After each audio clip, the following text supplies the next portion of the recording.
All right, I want to talk about the SuperATV Tool Roll. We talked about this tool roll on our Xpedition Essentials video, and we get a lot of questions and people request some more info, so here you go.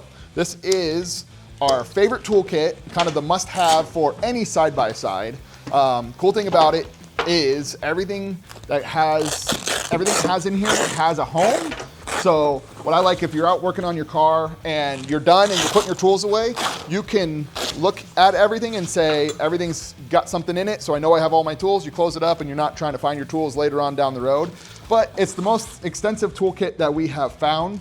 Some of the cool things that this one has that we've noticed a lot don't is 30 millimeter socket, and this is for like a Pro R axle nut. 27 millimeter socket for like your Turbo S and most of the other cars out there. So super extensive socket set. It's got a little knuckle there, so gets in the hard to reach places. But this kit is made specifically for UTVs. So it's got all the stuff. It's got a full set of torx here. It's got a full set of Allens.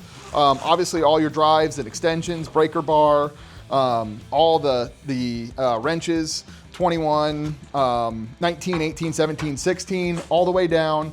A nice ratchet. This is what everybody does when they pull it out of here. Nice ratchet. These aren't just cheap tools that you're going to use once. This is actually a toolkit that you can keep in your car. I think I've transferred mine from 3 different cars. So click the link below to check it out. It's got everything you need. It is definitely a must-have in every off-road vehicle.